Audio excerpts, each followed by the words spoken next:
Bible വായനാ മാസം. വിശുദ്ധ മത്തായി എഴുതിയ സുവിശേഷം 5-ാം അധ്യായം. സുവിശേഷ ഭാഗ്യങ്ങൾ. ജനക്കൂട്ടത്തെ കണ്ടപ്പോൾ യേശു മലയിലേക്ക് കയറി. അവൻ ഇരുന്നപ്പോൾ ശിഷ്യന്മാർ അടുത്തെത്തി. അവൻ അവരെ പഠിപ്പിക്കാൻ തുടങ്ങി. ആത്മാവിൽ ദരിദ്രരായവർ ഭാഗ്യവാന്മാർ, സ്വർഗരാജ്യം അവരുടേതാണ്. വിലപിക്കുന്നവർ ഭാഗ്യവാന്മാർ, അവർ ആശ്വസിപ്പിക്കപ്പെടും. ശാന്തശീലർ ഭാഗ്യവാന്മാർ, അവർ ഭൂമി അവകാശമാക്കും. നീതിക്ക് വേണ്ടി വിശക്കുകയും ദാഹിക്കുകയും ചെയ്യുന്നവർ ഭാഗ്യവാന്മാർ, അവർക്ക് സംതൃപ്തി ലഭിക്കും. കരുണയുള്ളവർ ഭാഗ്യവാന്മാർ, അവർക്ക് കരുണ ലഭിക്കും. ഹൃദയശുദ്ധിയുള്ളവർ ഭാഗ്യവാന്മാർ, അവർ ദൈവത്തെ കാണും. സമാധാനം സ്ഥാപിക്കുന്നവർ ഭാഗ്യവാന്മാർ, അവർ ദൈവപുത്രന്മാരെന്ന് വിളിക്കപ്പെടും. നീതിക്ക് വേണ്ടി പീഡനം ഏൽക്കുന്നവർ ഭാഗ്യവാന്മാർ, സ്വർഗരാജ്യം അവരുടേതാണ്. എന്നെ പ്രതി മനുഷ്യർ നിങ്ങളെ അവഹേളിക്കുകയും പീഡിപ്പിക്കുകയും എല്ലാവിധ തിന്മകളും നിങ്ങൾക്കെതിരെ വ്യാജമായി പറയുകയും ചെയ്യുമ്പോൾ നിങ്ങൾ ഭാഗ്യവാന്മാർ. നിങ്ങൾ ആനന്ദിച്ച് ആഹ്ലാദിക്കുവിൻ. സ്വർഗത്തിൽ നിങ്ങളുടെ പ്രതിഫലം വലുതായിരിക്കും. നിങ്ങൾക്ക് മുമ്പുണ്ടായിരുന്ന പ്രവാചകന്മാരെയും അവർ ഇപ്രകാരം പീഡിപ്പിച്ചിട്ടുണ്ട്. ഭൂമിയുടെ ഉപ്പും ലോകത്തിൻ്റെ പ്രകാശവും. നിങ്ങൾ ഭൂമിയുടെ ഉപ്പാണ്. ഉറ കെട്ടുപോയാൽ ഉപ്പിന് എങ്ങനെ വീണ്ടും ഉറ കൂട്ടും? പുറത്തേക്ക് വലിച്ചെറിഞ്ഞ് മനുഷ്യരാൽ ചവിട്ടപ്പെടാനല്ലാതെ മറ്റൊന്നിനും അത് കൊള്ളുകയില്ല. നിങ്ങൾ ലോകത്തിൻ്റെ പ്രകാശമാണ്. മലമുകളിൽ പണിതുയർത്തിയ പട്ടണത്തെ മറച്ചു വയ്ക്കുക സാധ്യമല്ല. വിളക്ക് കൊളുത്തി ആരും പറയുടെ കീഴിൽ വയ്ക്കാറില്ല, പീഠത്തിന്മേലാണ് വയ്ക്കുക. അപ്പോൾ അത് ഭവനത്തിലുള്ള എല്ലാവർക്കും പ്രകാശം നൽകുന്നു. അപ്രകാരം മനുഷ്യർ നിങ്ങളുടെ സൽപ്രവൃത്തികൾ കണ്ട് സ്വർഗസ്ഥനായ നിങ്ങളുടെ പിതാവിനെ മഹത്വപ്പെടുത്തേണ്ടതിന് നിങ്ങളുടെ വെളിച്ചം അവരുടെ മുമ്പിൽ പ്രകാശിക്കട്ടെ. നിയമത്തിൻ്റെ പൂർത്തീകരണം. നിയമത്തെയോ പ്രവാചകന്മാരെയോ അസാധുവാക്കാനാണ് ഞാൻ വന്നതെന്ന് നിങ്ങൾ വിചാരിക്കരുത്. അസാധുവാക്കാനല്ല, പൂർത്തിയാക്കാനാണ് ഞാൻ വന്നത്. ആകാശവും ഭൂമിയും കടന്നു പോകുന്നതുവരെ സമസ്തവും നിറവേറുവോളം നിയമത്തിൽ നിന്ന് വള്ളിയോ പുള്ളിയോ മാറുകയില്ലെന്ന് സത്യമായി ഞാൻ നിങ്ങളോട് പറയുന്നു. ഈ പ്രമാണങ്ങളിൽ ഏറ്റവും നിസ്സാരമായ ഒന്ന് ലംഘിക്കുകയോ ലംഘിക്കാൻ മറ്റുള്ളവരെ പഠിപ്പിക്കുകയോ ചെയ്യുന്നവൻ സ്വർഗരാജ്യത്തിൽ ചെറിയവനെന്ന് വിളിക്കപ്പെടും. എന്നാൽ അതനുസരിക്കുകയും പഠിപ്പിക്കുകയും ചെയ്യുന്നവൻ സ്വർഗരാജ്യത്തിൽ വലിയവനെന്ന് വിളിക്കപ്പെടും. നിങ്ങളുടെ നീതി നിയമജ്ഞരുടെയും ഫരിസയരുടെയും നീതിയെ അതിശയിക്കുന്നില്ലെങ്കിൽ നിങ്ങൾ സ്വർഗരാജ്യത്തിൽ പ്രവേശിക്കുകയില്ലെന്ന് ഞാൻ നിങ്ങളോട് പറയുന്നു. സഹോദരനുമായി രമ്യതപ്പെടുക. കൊല്ലരുത്, കൊല്ലുന്നവൻ ന്യായവിധിക്ക് അർഹനാകും എന്ന് പൂർവികരോട് പറയപ്പെട്ടതായി നിങ്ങൾ കേട്ടിട്ടുണ്ടല്ലോ. എന്നാൽ ഞാൻ നിങ്ങളോട് പറയുന്നു, സഹോദരനോട് കോപിക്കുന്നവൻ ന്യായവിധിക്ക് അർഹനാകും. സഹോദരനെ ഭോഷ എന്ന് വിളിക്കുന്നവൻ ന്യായാധിപസംഘത്തിൻ്റെ മുമ്പിൽ നിൽക്കേണ്ടി വരും. വിഡ്ഢി എന്ന് വിളിക്കുന്നവനാകട്ടെ നരകാഗ്നിക്ക് ഇരയായിത്തീരും. നീ ബലിപീഠത്തിൽ കാഴ്ചയർപ്പിക്കുമ്പോൾ നിന്റെ സഹോദരന് നിന്നോടെന്തെങ്കിലും വിരോധമുണ്ടെന്ന് അവിടെ വെച്ചോർത്താൽ കാഴ്ചവസ്തു അവിടെ ബലിപീഠത്തിന് മുമ്പിൽ വെച്ചിട്ട് പോയി സഹോദരനോട് രമ്യതപ്പെടുക. പിന്നെ വന്ന് കാഴ്ചയർപ്പിക്കുക. നീ പ്രതിയോഗിയോട് വഴിക്ക് വെച്ച് തന്നെ വേഗം രമ്യതപ്പെട്ടുകൊള്ളുക. അല്ലെങ്കിൽ പ്രതിയോഗി നിന്നെ ന്യായാധിപനും ന്യായാധിപൻ സേവകനും ഏൽപ്പിച്ചു കൊടുക്കും. അങ്ങനെ നീ കാരാഗൃഹത്തിൽ അടയ്ക്കപ്പെടും.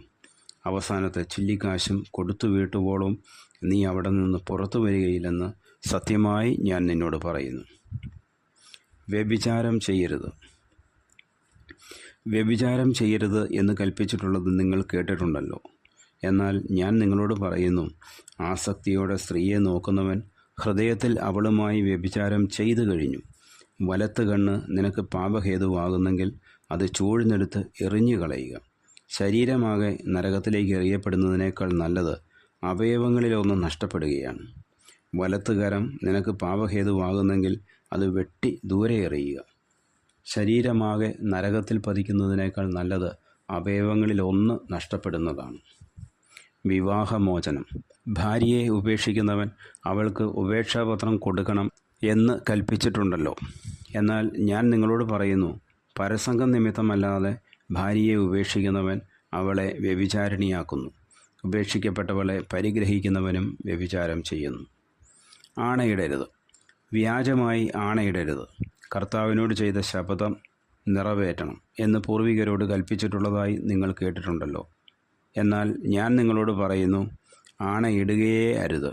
സ്വർഗത്തെക്കൊണ്ട് ആണയിടരുത്, അത് ദൈവത്തിൻ്റെ സിംഹാസനമാണ്. ഭൂമിയെക്കൊണ്ടും അരുത്, അത് അവിടുത്തെ പാദപീഠമാണ്. യെരുസലേമിനെ കൊണ്ടും അരുത്, അത് മഹാരാജാവിൻ്റെ നഗരമാണ്. നിന്റെ ശിരസിനെ കൊണ്ടും ആണയിടരുത്, അതിലെ ഒരു മുടിയിഴ വെളുപ്പിക്കാനോ കറുപ്പിക്കാനോ നിനക്ക് സാധിക്കുകയില്ല. നിങ്ങളുടെ വാക്ക് അതെ അതെ എന്നോ അല്ല അല്ല എന്നോ ആയിരിക്കട്ടെ. ഇതിനപ്പുറമുള്ളത് ദുഷ്ടനിൽ നിന്ന് വരുന്നു. തിന്മയെ നന്മ കൊണ്ട് ജയിക്കുക. കണ്ണിന് പകരം കണ്ണ്, പല്ലിന് പകരം പല്ല് എന്ന് പറഞ്ഞിട്ടുള്ളത് നിങ്ങൾ കേട്ടിട്ടുണ്ടല്ലോ. എന്നാൽ ഞാൻ നിങ്ങളോട് പറയുന്നു, ദുഷ്ടനെ എതിർക്കരുത്. വലത് കർണത്തടിക്കുന്നവന് മറ്റേ കർണം കൂടി കാണിച്ചു കൊടുക്കുക. നിന്നോട് വ്യവഹരിച്ച് നിന്റെ ഉടുപ്പ് കരസ്ഥമാക്കാൻ ഉദ്യമിക്കുന്നവന് മേലങ്കി കൂടി കൊടുക്കുക. 1 മൈൽ ദൂരം പോകാൻ നിന്നെ നിർബന്ധിക്കുന്നവനോട് കൂടെ 2 മൈൽ ദൂരം പോകുക. ചോദിക്കുന്നവന് കൊടുക്കുക, വായ്പ വാങ്ങാൻ ഇച്ഛിക്കുന്നവനിൽ നിന്ന് ഒഴിഞ്ഞു മാറരുത്. ശത്രുക്കളെ സ്നേഹിക്കുക, അയൽക്കാരനെ സ്നേഹിക്കുക, ശത്രുവിനെ ദ്വേഷിക്കുക എന്ന് പറഞ്ഞിട്ടുള്ളത് നിങ്ങൾ കേട്ടിട്ടുണ്ടല്ലോ. എന്നാൽ ഞാൻ നിങ്ങളോട് പറയുന്നു, ശത്രുക്കളെ സ്നേഹിക്കുവിൻ, നിങ്ങളെ പീഡിപ്പിക്കുന്നവർക്ക് വേണ്ടി പ്രാർത്ഥിക്കുവിൻ. അങ്ങനെ നിങ്ങൾ നിങ്ങളുടെ സ്വർഗസ്ഥനായ പിതാവിൻ്റെ മക്കളായിത്തീരും. അവിടുന്ന് ശിഷ്ടരുടെയും ദുഷ്ടരുടെയും മേൽ സൂര്യനെ ഉദിപ്പിക്കുകയും നീതിമാന്മാരുടെയും നീതിരഹിതരുടെയും മേൽ മഴ പെയ്യിക്കുകയും ചെയ്യുന്നു. നിങ്ങളെ സ്നേഹിക്കുന്നവരെ നിങ്ങൾ സ്നേഹിച്ചാൽ നിങ്ങൾക്ക് എന്ത് പ്രതിഫലമാണ് ലഭിക്കുക? ചുങ്കക്കാർ പോലും അതുതന്നെ ചെയ്യുന്നില്ലേ? സഹോദരങ്ങളെ മാത്രമേ നിങ്ങൾ അഭിവാദനം ചെയ്യുന്നുള്ളൂവെങ്കിൽ വിശേഷവിധിയായി എന്താണ് നിങ്ങൾ ചെയ്യുന്നത്? വിജാതീയരും അതുതന്നെ ചെയ്യുന്നില്ലേ? അതുകൊണ്ട് നിങ്ങളുടെ സ്വർഗസ്ഥനായ പിതാവ് പരിപൂർണരായിരിക്കുന്നത് പോലെ നിങ്ങളും പരിപൂർണരായിരിക്കുവിൻ. അധ്യായം 6. ധർമ്മദാനം. മറ്റുള്ളവരെ കാണിക്കാൻ വേണ്ടി അവരുടെ മുമ്പിൽ വെച്ച് നിങ്ങളുടെ സൽക്കർമ്മങ്ങൾ അനുഷ്ഠിക്കാതിരിക്കാൻ സൂക്ഷിച്ചുകൊള്ളുവിൻ. അല്ലെങ്കിൽ നിങ്ങളുടെ സ്വർഗസ്ഥനായ പിതാവിങ്കൽ മറ്റുള്ളവരിൽ നിന്ന് പ്രശംസ ലഭിക്കാൻ കപടനാട്യക്കാർ സിനഗോഗുകളിലും തെരുവീഥികളിലും ചെയ്യുന്നത് പോലെ നീ ഭിക്ഷ കൊടുക്കുമ്പോൾ നിന്റെ മുമ്പിൽ കാഹളം മുഴക്കരുത്. സത്യമായി ഞാൻ നിങ്ങളോട് പറയുന്നു, അവർക്ക് പ്രതിഫലം ലഭിച്ചു കഴിഞ്ഞു. നീ ധർമ്മദാനം ചെയ്യുമ്പോൾ അത് രഹസ്യമായിരിക്കേണ്ടതിന് നിന്റെ വലത്തുകൈ ചെയ്യുന്നത് ഇടത്തുകൈ അറിയാതിരിക്കട്ടെ. രഹസ്യങ്ങൾ അറിയുന്ന നിന്റെ പിതാവ് നിനക്ക് പ്രതിഫലം നൽകും. പ്രാർത്ഥന. നിങ്ങൾ പ്രാർത്ഥിക്കുമ്പോൾ കപടനാട്യക്കാരെ പോലെ ആകരുത്. അവർ മറ്റുള്ളവരെ കാണിക്കാൻ വേണ്ടി സിനഗോഗുകളിലും തെരുവീഥികളുടെ കോണുകളിൽ നിന്ന് പ്രാർത്ഥിക്കാനാണ് ഇഷ്ടപ്പെടുന്നത്. സത്യമായി ഞാൻ നിങ്ങളോട് പറയുന്നു, അവർക്ക് പ്രതിഫലം ലഭിച്ചു കഴിഞ്ഞു. എന്നാൽ നീ പ്രാർത്ഥിക്കുമ്പോൾ നിന്റെ മുറിയിൽ കടന്ന് കതകടച്ച് രഹസ്യമായി നിന്റെ പിതാവിനോട് പ്രാർത്ഥിക്കുക. രഹസ്യങ്ങൾ അറിയുന്ന പിതാവ് നിനക്ക് പ്രതിഫലം നൽകും. പ്രാർത്ഥിക്കുമ്പോൾ വിജാതീയരെ പോലെ നിങ്ങൾ അതിഭാഷണം ചെയ്യരുത്. അതിഭാഷണം വഴി തങ്ങളുടെ പ്രാർത്ഥന കേൾക്കുമെന്ന് അവർ കരുതുന്നു. നിങ്ങൾ അവരെ പോലെ ആകരുത്. നിങ്ങൾ ചോദിക്കുന്നതിന് മുൻപ് തന്നെ നിങ്ങളുടെ ആവശ്യം നിങ്ങളുടെ പിതാവ് അറിയുന്നു. യേശു പഠിപ്പിച്ച പ്രാർത്ഥന.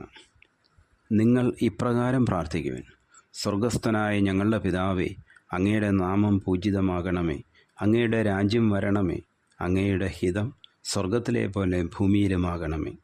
അന്നന്ന് വേണ്ട ആഹാരം ഇന്ന് ഞങ്ങൾക്ക് നൽകണമേ. ഞങ്ങളുടെ കടക്കാരോട് ഞങ്ങൾ ക്ഷമിച്ചതുപോലെ ഞങ്ങളുടെ കടങ്ങൾ ഞങ്ങളോടും ക്ഷമിക്കണമേ. ഞങ്ങളെ പ്രലോഭനത്തിൽ ഉൾപ്പെടുത്തരുതേ, തിന്മയിൽ നിന്ന് ഞങ്ങളെ രക്ഷിക്കണമേ. മറ്റുള്ളവരുടെ തെറ്റുകൾ നിങ്ങൾ ക്ഷമിക്കുമെങ്കിൽ സ്വർഗസ്ഥനായ നിങ്ങളുടെ പിതാവ് നിങ്ങളോടും ക്ഷമിക്കും. മറ്റുള്ളവരോട് നിങ്ങൾ ക്ഷമിക്കുകയില്ലെങ്കിൽ നിങ്ങളുടെ പിതാവ് നിങ്ങളുടെ തെറ്റുകളും ക്ഷമിക്കുകയില്ല. ഉപവാസം. നിങ്ങൾ ഉപവസിക്കുമ്പോൾ കപടനാട്യക്കാരെ പോലെ വിഷാദം ഭാവിക്കരുത്. തങ്ങൾ ഉപവസിക്കുന്നുവെന്ന് അന്യരെ കാണിക്കാൻ വേണ്ടി അവർ മുഖം വികൃതമാക്കുന്നു. സത്യമായി ഞാൻ നിങ്ങളോട് പറയുന്നു, അവർക്ക് പ്രതിഫലം ലഭിച്ചു കഴിഞ്ഞു. എന്നാൽ നീ ഉപവസിക്കുന്നത് അദൃശ്യനായ പിതാവല്ലാതെ മറ്റാരും കാണാതിരിക്കുന്നതിന് ശിരസിൽ തൈലം പുരട്ടുകയും മുഖം കഴുകുകയും ചെയ്യുക. രഹസ്യങ്ങൾ അറിയുന്ന പിതാവ് നിനക്ക് പ്രതിഫലം നൽകും. യഥാർത്ഥ നിക്ഷേപം. ഭൂമിയിൽ നിക്ഷേപം കരുതി വയ്ക്കരുത്. തുരുമ്പും കീടങ്ങളും അവ നശിപ്പിക്കും. കള്ളന്മാർ തുരന്ന് മോഷ്ടിക്കും. എന്നാൽ സ്വർഗത്തിൽ നിങ്ങൾക്കായി നിക്ഷേപങ്ങൾ കരുതി വയ്ക്കുക. അവിടെ തുരുമ്പും കീടങ്ങളും അവ നശിപ്പിക്കുകയില്ല, കള്ളന്മാർ മോഷ്ടിക്കുകയില്ല. നിങ്ങളുടെ നിക്ഷേപം എവിടെയോ അവിടെയായിരിക്കും നിങ്ങളുടെ ഹൃദയവും. കണ്ണ് ശരീരത്തിൻ്റെ വിളക്ക്. കണ്ണാണ് ശരീരത്തിൻ്റെ വിളക്ക്.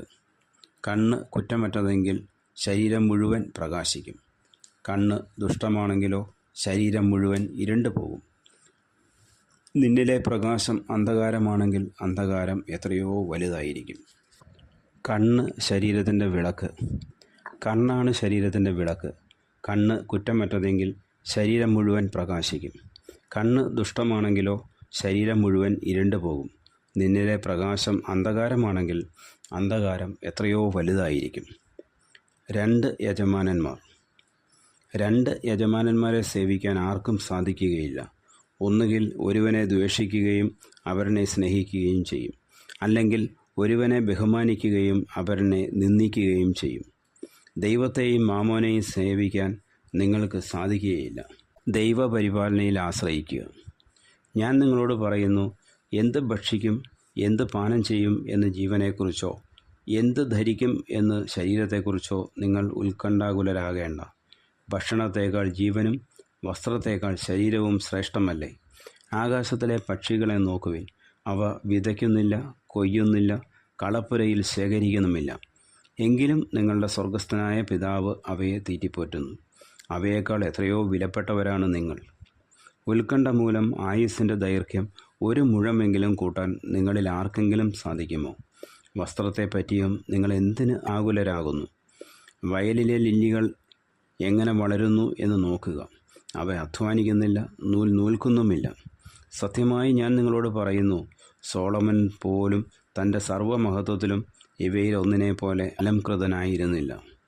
ഇന്നുള്ളതും നാളെ അടുപ്പിലെറിയപ്പെടുന്നതുമായ പുല്ലിനെ ദൈവം ഇപ്രകാരം അലങ്കരിക്കുന്നെങ്കിൽ അല്പവിശ്വാസികളെ, നിങ്ങളെ അവിടുന്ന് എത്രയധികം അലങ്കരിക്കുകയില്ല. അതിനാൽ എന്ത് ഭക്ഷിക്കും, എന്ത് പാനം ചെയ്യും, എന്ത് ധരിക്കും എന്ന് വിചാരിച്ച് നിങ്ങൾ ആകുലരാകേണ്ട. വിജാതീയരാണ് ഇവയെല്ലാം അന്വേഷിക്കുന്നത്. നിങ്ങൾക്ക് ഇവയെല്ലാം ആവശ്യമാണെന്ന് നിങ്ങളുടെ സ്വർഗീയ പിതാവ് അറിയുന്നു. നിങ്ങൾ ആദ്യം അവിടുത്തെ രാജ്യവും അവിടുത്തെ നീതിയും അന്വേഷിക്കുക. അതോടൊപ്പം മറ്റുള്ളവയെല്ലാം നിങ്ങൾക്ക് ലഭിക്കും. അതിനാൽ നാളെയെക്കുറിച്ച് നിങ്ങൾ ആകുലരാകരുത്. നാളത്തെ ദിനം തന്നെ അതിനെക്കുറിച്ച് ആകുലപ്പെട്ടുകൊള്ളും. ഓരോ ദിവസത്തിനും അതതിൻ്റെ ക്ലേശം മതി. അധ്യായം 7. അന്യരെ വിധിക്കരുത്. വിധിക്കപ്പെടാതിരിക്കാൻ നിങ്ങളും വിധിക്കരുത്. നിങ്ങൾ വിധിക്കുന്ന വിധിയാൽ തന്നെ നിങ്ങളും വിധിക്കപ്പെടും. നിങ്ങൾ അളക്കുന്ന അളവ് കൊണ്ട് തന്നെ നിങ്ങൾക്കും അളന്നു കിട്ടും. നീ സഹോദരൻ്റെ കണ്ണിലെ കരട് കാണുകയും നിൻ്റെ കണ്ണിലെ തടിക്കഷ്ണം ശ്രദ്ധിക്കാതിരിക്കുകയും ചെയ്യുന്നത് എന്തുകൊണ്ട്? അഥവാ നിൻ്റെ കണ്ണിൽ തടിക്കഷ്ണം ഇരിക്കെ സഹോദരനോട്, ഞാൻ നിൻ്റെ കണ്ണിൽ നിന്ന് കരട് എടുത്തു കളയട്ടെ എന്നെങ്ങനെ പറയും? കപടനാട്യക്കാരാ, ആദ്യം സ്വന്തം കണ്ണിൽ നിന്ന് തടിക്കഷ്ണം എടുത്തു മാറ്റുക. അപ്പോൾ സഹോദരൻ്റെ കണ്ണിലെ കരടെടുത്ത് കളയാൻ നിനക്ക് കാഴ്ച തെളിയും. വിശുദ്ധമായത് നായ്ക്കൾക്ക് കൊടുക്കരുത്. നിങ്ങളുടെ മുത്തുകൾ പന്നികൾക്ക് ഇട്ടുകൊടുക്കരുത്. അവ അത് ചവിട്ടി നശിപ്പിക്കുകയും തിരിഞ്ഞ് നിങ്ങളെ ആക്രമിക്കുകയും ചെയ്തേക്കാം. പ്രാർത്ഥനയുടെ ശക്തി. ചോദിക്കുവിൻ, നിങ്ങൾക്ക് ലഭിക്കും. അന്വേഷിക്കുവിൻ, നിങ്ങൾ കണ്ടെത്തും. മുട്ടുവിൻ, നിങ്ങൾക്ക് തുറന്നു കിട്ടും. ചോദിക്കുന്ന ഏവനും ലഭിക്കുന്നു. അന്വേഷിക്കുന്നവൻ കണ്ടെത്തുന്നു. മുട്ടുന്നവന് തുറന്നു കിട്ടുകയും ചെയ്യുന്നു. മകൻ അപ്പം ചോദിച്ചാൽ കല്ല് കൊടുക്കുന്ന ആരെങ്കിലും നിങ്ങളിൽ ഉണ്ടോ? അഥവാ മീൻ ചോദിച്ചാൽ പാമ്പിനെ കൊടുക്കുമോ? മക്കൾക്ക് നല്ല വസ്തുക്കൾ കൊടുക്കണമെന്ന് ദുഷ്ടരായ നിങ്ങളറിയുന്നുവെങ്കിൽ നിങ്ങളുടെ സ്വർഗസ്ഥനായ പിതാവ് തന്നോട് ചോദിക്കുന്നവർക്ക് എത്രയോ കൂടുതൽ നന്മകൾ നൽകും. മറ്റുള്ളവർ നിങ്ങൾക്ക് ചെയ്തു തരണമെന്ന് നിങ്ങൾ ആഗ്രഹിക്കുന്നതെല്ലാം നിങ്ങൾ അവർക്ക് ചെയ്യുവിൻ. ഇതാണ് നിയമവും പ്രവാചകന്മാരും. ഇടുങ്ങിയ വാതിൽ.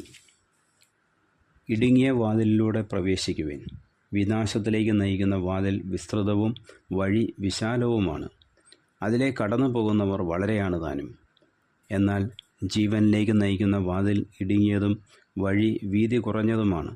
അത് കണ്ടെത്തുന്നവരോ ചുരുക്കം. വ്യാജ പ്രവാചകന്മാർ. ആടുകളുടെ വേഷത്തിൽ വരുന്ന വ്യാജ പ്രവാചകന്മാരെ സൂക്ഷിച്ചുകൊള്ളുവിൻ. ഉള്ളിൽ അവർ കടിച്ചു ചെയ്യുന്ന ചെന്നായ്ക്കളാണ്.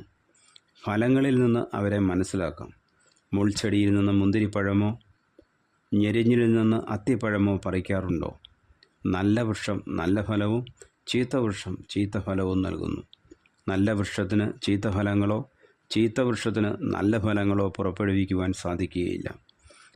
നല്ല ഫലം കായ്ക്കാത്ത വൃക്ഷമെല്ലാം വെട്ടി തീയിലെറിയപ്പെടും. അവരുടെ ഫലങ്ങളിൽ നിന്ന് നിങ്ങൾ അവരെ അറിയും. യഥാർത്ഥ ശിഷ്യൻ. കർത്താവേ കർത്താവേ എന്ന് എന്നോട് വിളിച്ചപേക്ഷിക്കുന്നവനല്ല, എൻ്റെ സ്വർഗസ്ഥനായ പിതാവിൻ്റെ ഇഷ്ടം നിറവേറ്റുന്നവനാണ് സ്വർഗരാജ്യത്തിൽ പ്രവേശിക്കുക. അന്ന് പലരും എന്നോട് ചോദിക്കും, കർത്താവേ കർത്താവേ, ഞങ്ങൾ നിൻ്റെ നാമത്തിൽ പ്രവചിക്കുകയും നിൻ്റെ നാമത്തിൽ പിശാചുകളെ പുറത്താക്കുകയും നിൻ്റെ നാമത്തിൽ നിരവധി അത്ഭുതങ്ങൾ പ്രവർത്തിക്കുകയും ചെയ്തില്ലേ? അപ്പോൾ ഞാൻ അവരോട് പറയും, നിങ്ങളെ ഞാൻ ഒരിക്കലും അറിഞ്ഞിട്ടില്ല. അനീതി പ്രവർത്തിക്കുന്നവരെ, നിങ്ങൾ എന്നിൽ നിന്ന് അകന്നു പോകുവിൻ. എൻ്റെ ഈ വചനങ്ങൾ ശ്രവിക്കുകയും അവ അനുസരിക്കുകയും ചെയ്യുന്നവൻ പാറമേൽ ഭവനം പണിത വിവേകമതിയായ മനുഷ്യന് തുല്യനായിരിക്കും. മഴ പെയ്തു, വെള്ളപ്പൊക്കമുണ്ടായി, കാറ്റൂതി, അത് ഭവനത്തിന്മേൽ ആഞ്ഞടിച്ചു, എങ്കിലും അത് വീണില്ല. എന്തുകൊണ്ടെന്നാൽ അത് പാറമേൽ സ്ഥാപിതമായിരുന്നു. എൻ്റെ ഈ വചനങ്ങൾ കേൾക്കുകയും എന്നാൽ അത് അനുസരിക്കാതിരിക്കുകയും ചെയ്യുന്നവൻ മണൽപ്പുറത്ത് ഭവനം പണിത ഭോഷന് തുല്യനായിരിക്കും. മഴ പെയ്തു, വെള്ളപ്പൊക്കമുണ്ടായി, കാറ്റൂതി, അത് ഭവനത്തിന്മേൽ ആഞ്ഞടിച്ചു, അത് വീണുപോയി. അതിൻ്റെ വീഴ്ച വലുതായിരുന്നു. യേശു ഈ വചനങ്ങൾ അവസാനിപ്പിച്ചപ്പോൾ ജനാവലി അവൻ്റെ പ്രബോധനത്തെപ്പറ്റി വിസ്മയിച്ചു. അവരുടെ നിയമജ്ഞരെ പോലെയല്ല, അധികാരമുള്ളവനെ പോലെയാണ് അവൻ പഠിപ്പിച്ചത്. നമ്മുടെ കർത്താവായ മിശിഹായ്ക്ക് സ്തുതി.